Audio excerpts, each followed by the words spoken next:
Welcome to Kenton's videos. Enjoy the video. You start by powering the phone off immediately to prevent short circuits. Once done, remove the case and pull the SIM tray so trapped water can escape.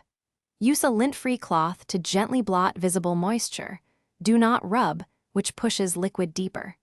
Tilt the device with ports facing down and lightly tap the edges to encourage drainage. Make sure to keep it stationary after draining. Rapid movement can redistribute water into internal components and complicate drying.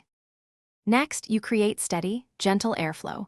Place the phone near a fan about 12 to 18 inches away so air circulates without forcing water deeper. Surround the device with silica gel packets to absorb residual moisture.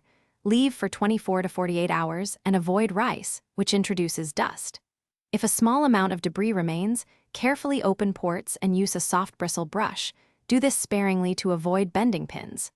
Throughout, monitor for condensation and change the silica if it saturates.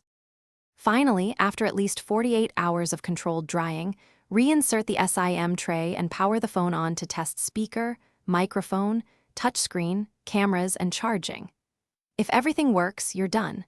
If issues persist, immediately back up your data and arrange a professional water damage inspection. If you notice intermittent sound or moisture indicators still wet, try a short, gentle heat session around 40 degrees C with silica gel for another 12 to 24 hours. This helps evaporate trapped water without harming components.